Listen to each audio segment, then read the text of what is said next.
ओम शांति। आज 14 मई 2025 के बाबा के अनमोल मधुर महावाक्य सुनेंगे। आज की बाबा की मुरली है संगम युग की विशेषता। साथ ही मुरली से पहले गीत बजा है दूर देश का रहने वाला आया देश पराए। उसी पर बाबा ने विचार सागर मंथन करने के लिए बच्चों को टॉपिक दिया है कि पराये देश में कौन आता है और जो पराये देश में आता है क्या उनका अपना देश भी है और वो पराये देश में क्यों आता है। इन बातों के ऊपर बच्चों को विचार सागर मंथन करने लिए कहा है। बाबा ने समझाया भी है कि वास्तव में परमात्मा जब आते हैं अपने देश से, परमधाम से, इस रावण के पराये देश में, लेकिन रावण के पराये देश में आते ही संगम युग आरंभ हो जाता है। संगम युग राम का भी देश है तो रावण का भी देश है।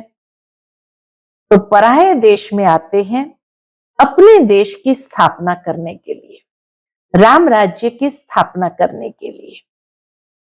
बाबा कहे बाबा अपने देश में नहीं आते हैं, उस राम राज्य में नहीं आते हैं। ठीक इसी तरह जब त्रेता से द्वापर बनता है तो रावण राज्य का समय आरंभ होता है, लेकिन उसके लिए रावण राम राज्य में आकर के रावण राज्य की स्थापना नहीं करते हैं। वो राम राज्य में आ ही नहीं सकता है, उसकी परछाई भी नहीं पड़ सकती है। सिर्फ शिव बाबा आते हैं इस पराये देश में अपने देश की स्थापना करने, और फिर वो अपने देश में नहीं आते हैं। साथ ही बाबा ने जो संगम की विशेषता बताई, बाबा कहे ये संगम युग है जब तुम पढ़ाई पढ़ते हो और भविष्य में पद पाते हो। दुनिया में कभी भी कहीं भी ऐसा नहीं होता एक जन्म में पढ़ो दूसरे जन्म में पद पाओ। पढ़ाई भी यहां है तो पद भी यहां ही पाते हैं, लेकिन ये संगम युग की विशेषता है। साथ ही साथ बाबा के संगम पर तुम पुरुषार्थ करते हो और 21 जन्म प्रारब्ध पाते हो। दुनिया में लोग पुरुषार्थ भी करते हैं तो उसका प्रारब्ध अगले जन्म में प्राप्त कर लेते हैं, कभी इसी जन्म में भी प्राप्त कर लेते हैं। तो ये संगम की विशेषता है। तो सुनते हैं आज के बाबा के अनमोल मधुर महावाक्य। ओम शांति। मीठे बच्चे, अभी तुम संगम पर हो। तुम्हें पुरानी दुनिया से ताल्लुक, नाता तोड़ देना है, क्योंकि ये पुरानी दुनिया अब खत्म होनी है।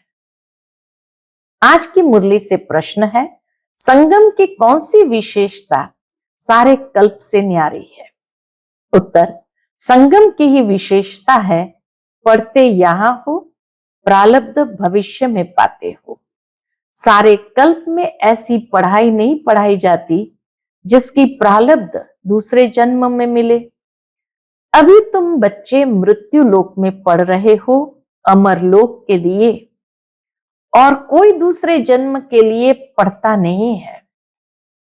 आज की मुरली से पहले गीत बजा है दूर देश का रहने वाला आया देश पराए। ओम शांति। दूर देश का रहने वाला कौन? ये तो कोई भी नहीं जानते। क्या उनको अपना देश नहीं है? जो पराये देश में आए हैं वह अपने देश में नहीं आते हैं। ये रावण राज्य पराया देश है ना। क्या शिव बाबा अपने देश में नहीं आते हैं? अच्छा, रावण का परदेश कौन सा है और देश कौन सा है? शिव बाबा का अपना देश कौन सा है?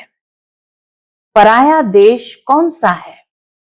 फिर बाप आते हैं पराये देश में, तो उनका देश कौन सा है? अपने देश की स्थापना करने आते हैं, लेकिन क्या वह अपने देश में खुद आते हैं? शिव बाबा आते हैं अपने देश की स्थापना करने, अर्थात शिवालय की स्थापना करने। लेकिन क्या खुद शिवालय में आते हैं? तो सभी भाई बहने एक दो को सुनाने लगे। बाबा कहे, अच्छा, इस पर सब विचार सागर मंथन करना, ये बहुत समझने की बात है। रावण का पराय देश बताना बहुत सहज है। राम राज्य में कभी रावण आता नहीं, बाप को रावण के देश में आना पड़ता है, क्योंकि रावण राज्य को चेंज करना होता है। यह है संगम। वह सतयुग में भी नहीं आते। बाबा को चेंज करने के लिए रावण के पराये देश में आना पड़ता, लेकिन जैसे ही आते वो संगम युग हो जाता है, जहां राम और रावण दोनों है। वह सतयुग में भी नहीं आते हैं। शिव बाबा सतयुग में भी नहीं आते हैं, कलयुग में भी नहीं आते हैं, संगम युग पर आते हैं। तो यह राम का भी देश है, रावण का भी देश है। इस किनारे राम है, उस किनारे रावण का है। बाबा कहे, इस किनारे राम का, उस किनारे रावण का संगम है ना। अभी तुम बच्चे संगम पर हो, न इस तरफ न उस तरफ हो। अपने को संगम पर समझना चाहिए। हमारा उस तरफ तैल्लुक नहीं है, कलयुगी दुनिया तरफ हमारा तैल्लुक संबंध नहीं है। बुद्धि से पुरानी दुनिया से तैल्लुक तोड़ना पड़ता है, नाता तोड़ना पड़ता है। रहते तो यहां ही है, परंतु बुद्धि से जानते हैं ये पुरानी दुनिया ही खत्म होनी है। आत्मा कहती है, अभी मैं संगम पर हूं, बाप आया हुआ है। उनको खेवैया भी कहते हैं। अभी हम जा रहे हैं, कैसे? योग से, याद की यात्रा से हम जा रहे हैं। योग के लिए भी ज्ञान है, ज्ञान के लिए भी ज्ञान है। सृष्टि के आदि मध्य अंत को समझने के लिए भी ज्ञान है। तो ज्ञान के लिए भी ज्ञान है, योग के लिए भी ज्ञान है। योग के लिए समझाया जाता है। योग के लिए कौन सा ज्ञान है? अपने को आत्मा समझो, फिर बाप को याद करो। यह भी ज्ञान है ना। ज्ञान अर्थात समझाने। बाप मत देने आए हैं, कहते हैं अपने को आत्मा समझो। आत्मा ही 84 जन्म लेती है। बाप बच्चों को ही विस्तार से बैठ समझाते हैं। अभी यह रावण राज्य खत्म होना है। यहां है कर्म बंधन, वहां है कर्म संबंध। कलयुग में है कर्म बंधन, सतयुग में है कर्म संबंध। बंधन दुख का नाम है, संबंध सुख का नाम है। अभी कर्म बंधन को तोड़ना है। बुद्धि में है हम इस समय ब्राह्मण संबंध में है, फिर दैवी संबंध में जाएंगे। ब्राह्मण संबंध का यह एक ही जन्म है। ब्राह्मण संबंध का यह एक ही जन्म है, फिर 8 और 12 जन्म दैवी संबंध में होंगे। ये ज्ञान बुद्धि में है। इसलिए कलयुगी छीछी कर्म बंधन से जैसे ग्लानि करते हैं।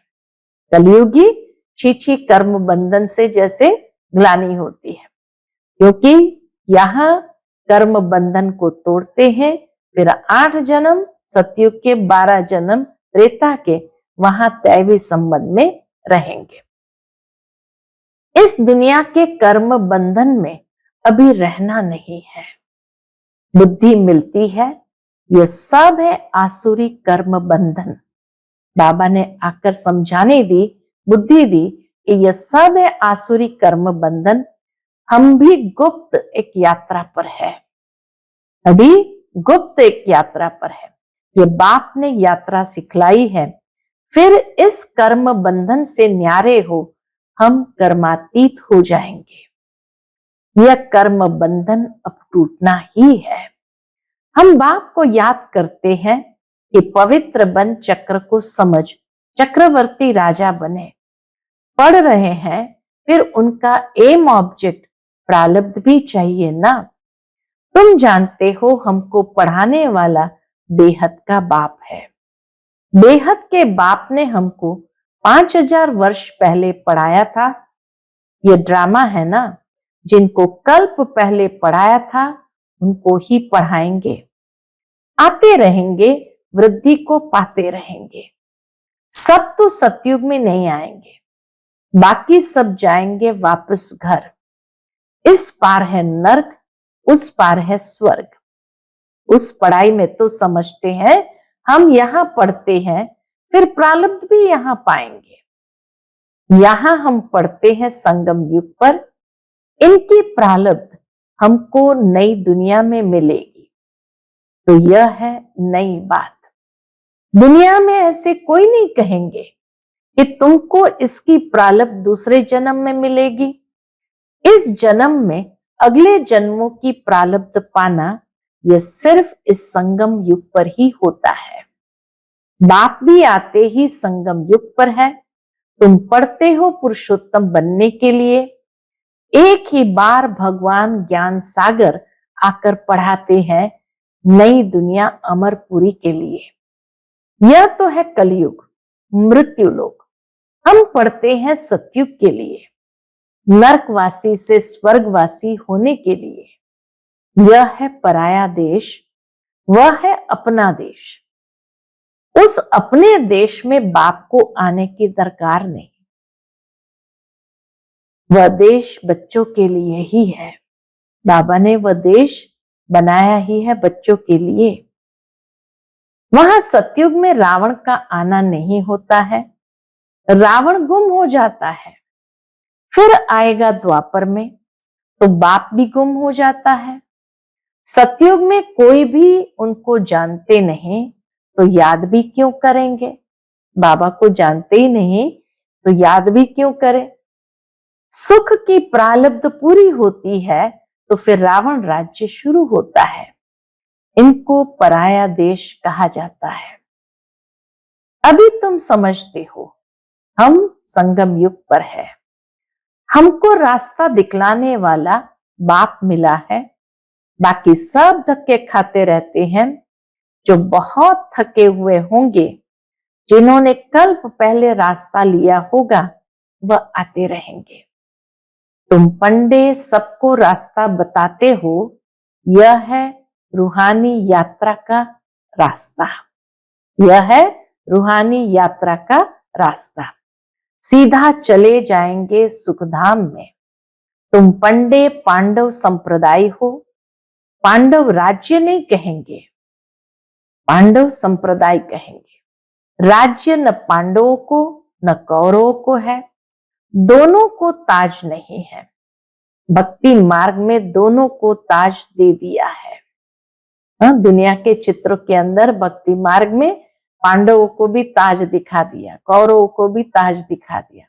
अगर दे भी तो कौरवों को लाइट का ताज नहीं देंगे, पांडवों को भी लाइट नहीं दे सकते, क्योंकि पुरुषार्थी है।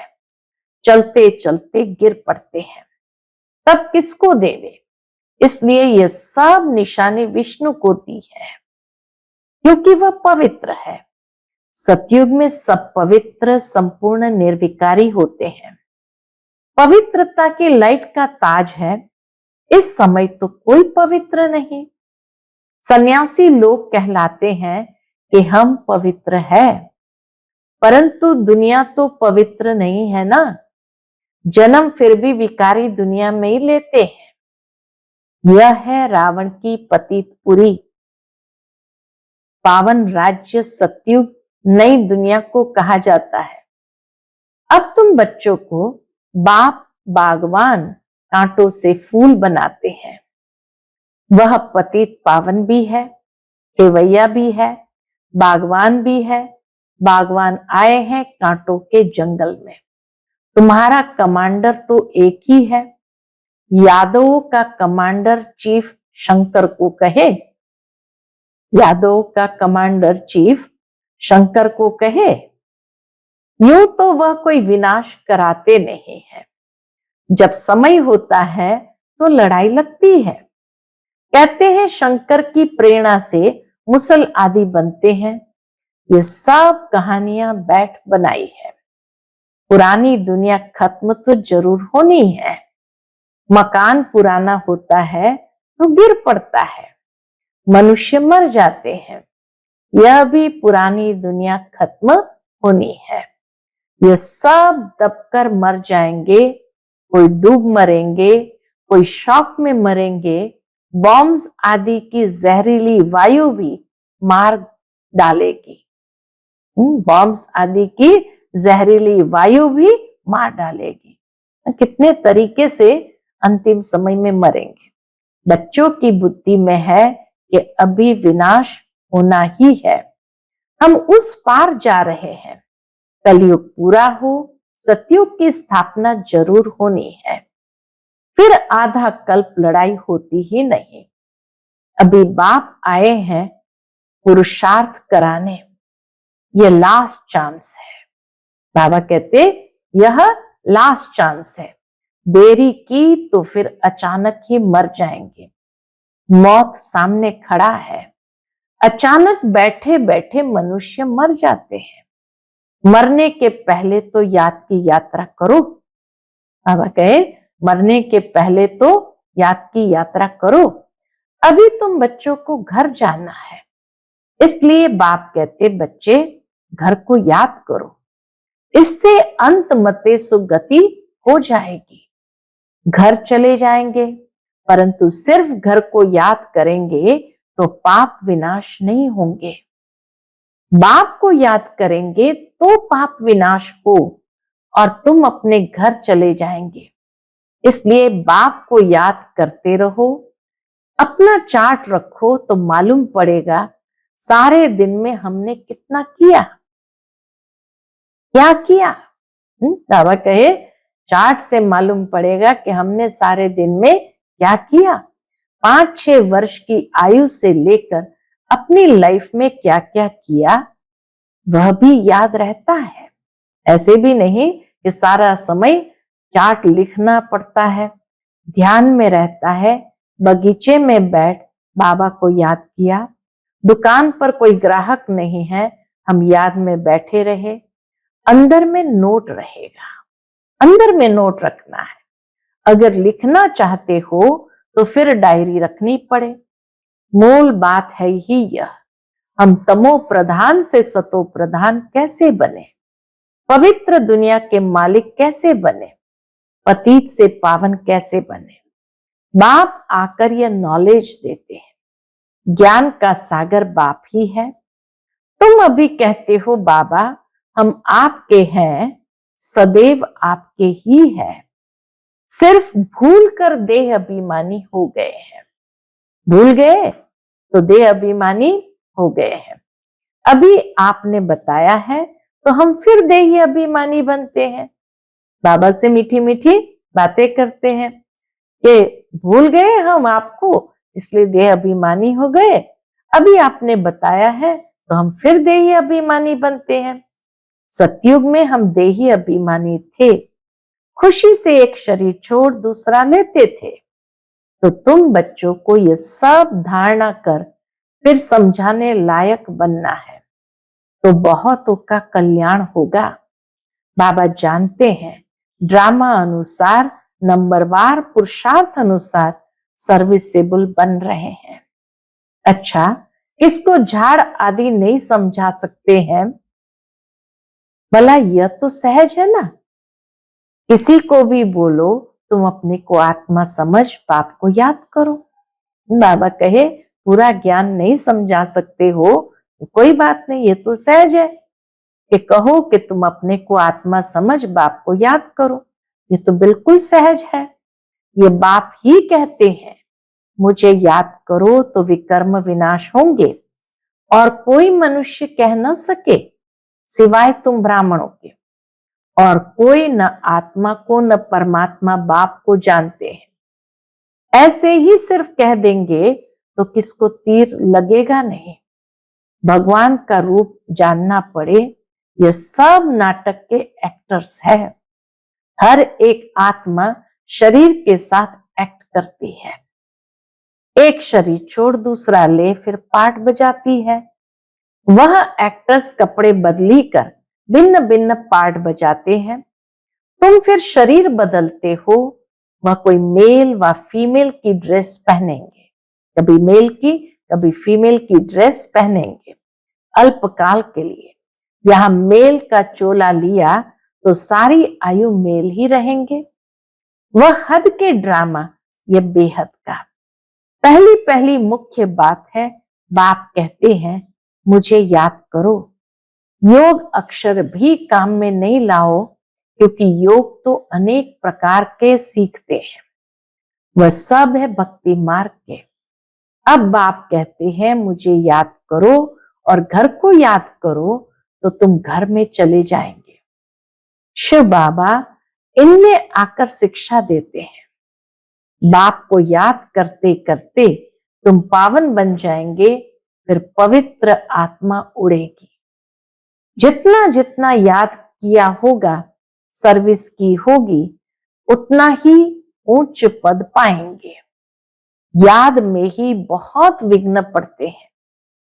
पावन नहीं बनेंगे तो फिर धर्मराजपुरी में सजाएं तो खानी पड़ेगी।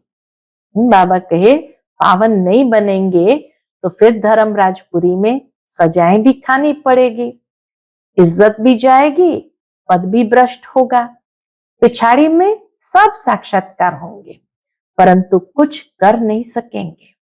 साक्षात्कार कराएंगे, तुमको इतना समझाया फिर भी याद नहीं किया, पाप रह गए, अब खाओ सजा। उस समय पढ़ाई का टाइम नहीं रहता। अफसोस करेंगे हमने क्या किया, नाहक टाइम गंवाया, परंतु सजा तो खानी पड़े, कुछ हो थोड़ी सकेगा। नापास हुए तो हुए, नापास हुए तो हुए, फिर पढ़ने की बात नहीं। उस पढ़ाई में तो नापास हो फिर पढ़ते हैं, ये तो पढ़ाई ही पूरी हो जाएगी। अंत समय में पश्चाताप न करना पड़े, उसके लिए बाप राय देते हैं। बच्चे अच्छी रीति पढ़ लो, झरमुई झरमुई में अपना टाइम वेस्ट मत करो, नहीं तो बहुत पछताना पड़ेगा। माया बहुत उल्टे काम करा देती है। चोरी कभी नहीं की होगी, वह भी कराएगी। पीछे स्मृति आएगी, हमको तो माया ने धोखा दे दिया। बाबा कहे पीछे स्मृति आएगी, हमको तो माया ने धोखा दे दिया। पहले दिल में ख्याल आता है फलानी चीज उठाऊं, बुद्धि तो मिली है, यह राइट है व रॉन्ग है। ये चीज उठाऊं तो रॉन्ग होगा, नहीं उठाएंगे तो राइट होगा। अब क्या करना है, पवित्र रहना तो अच्छा है ना, संग में आकर लूज नहीं होना चाहिए। हम भाई बहन है, फिर नाम रूप में क्यों फंसे। देह अभिमान में नहीं आना है, परंतु माया बड़ी जबरदस्त है। माया रॉन्ग काम कराने के संकल्प लाती है। बाप कहते तुमको रॉन्ग काम करना नहीं है। लड़ाई चलती है, फिर गिर पड़ते हैं, फिर राइट बुद्धि आती ही नहीं। हमको राइट काम करना है, अंधों की लाठी बनना है, अच्छे ते अच्छा काम है यह। शरीर निर्वाह के लिए समय तो है, रात को नींद भी करनी है। आत्मा थक जाती है तो फिर सो जाती है, शरीर भी सो जाता है। तो शरीर निर्वाह के लिए, आराम करने के लिए टाइम तो है, बाकी समय मेरी सर्विस में लग जाओ। याद का चार्ट रखो, लिखते भी है फिर चलते चलते फेल हो जाते हैं। बाप को याद नहीं करते, सर्विस नहीं करते तो रॉन्ग काम होता रहता है। अच्छा, मीठे मीठे सिकिलते बच्चों प्रति माता पिता बाप दादा का याद प्यार और गुड मॉर्निंग। रूहानी बाप के रूहानी बच्चों को नमस्ते। हम सभी रूहानी बच्चों की रूहानी माता पिता बाप दादा को याद प्यार, गुड मॉर्निंग और नमस्ते नमस्ते। शुक्रिया बाबा, शुक्रिया। आज की मुरली से धारणा के लिए मुख्य सार है, पहली पॉइंट, झरमुई झरमुई में अपना टाइम वेस्ट नहीं करना है। माया कोई भी उल्टा काम न कराए, यह ध्यान रखना है। संग दोष में आकर कभी लूज नहीं होना है। देह अभिमान में आकर किसी के नाम रूप में नहीं फंसना है। दूसरी पॉइंट, घर की याद के साथ साथ बाप को भी याद करना है। याद के चार्ट की डायरी बनानी है। नोट करना है हमने सारे दिन में क्या क्या किया, कितना समय बाप की याद में रहे। आज का बाप दादा का मधुर वरदान है हम बच्चों के लिए, नम्रता रूपी कवच द्वारा व्यर्थ के रावण को जलाने वाले सच्चे स्नेही सहयोगी भव। नम्रता रूपी कवच द्वारा व्यर्थ के रावण को जलाने वाले सच्चे स्नेही सहयोगी भव। कोई कितना भी आपके संगठन में कमी ढूंढने की कोशिश करे, लेकिन जरा भी संस्कार स्वभाव का टक्कर दिखाई न दे। अगर कोई गाली भी दे, इंसल्ट भी करे, आप सेंट बन जाओ और संत बन जाओ। अगर कोई रॉन्ग भी करता तो आप राइट रहो। कोई टक्कर लेता है तो भी आप उसे स्नेह का पानी दो। ये क्यों, ऐसा क्यों, ये संकल्प करके आग पर तेल नहीं डालो। नम्रता का कवच पहनकर रखो। जहां नम्रता होगी वहां स्नेह और सहयोग भी अवश्य होगा। आज का स्लोगन है, मेरेपन की अनेक हद की भावनाएं एक मेरे बाबा में समा दो। मेरेपन की अनेक हद की भावनाएं एक मेरे बाबा में समा दो। आज का व्यक्ति इशारा है, रूहानी रॉयल्टी और प्योरिटी की पर्सनालिटी धारण करो। रूहानी रॉयल्टी का फाउंडेशन संपूर्ण पवित्रता है। तो अपने से पूछो कि रूहानी रॉयल्टी की झलक और फलक आपके रूप व चरित्र से हर एक को अनुभव होती है। नॉलेज के दर्पण में अपने को देखो कि मेरे चेहरे पर चलन में वह रूहानी रॉयल्टी दिखाई देती है या साधारण चलन और चेहरा दिखाई देता है। अच्छा, ओम शांति।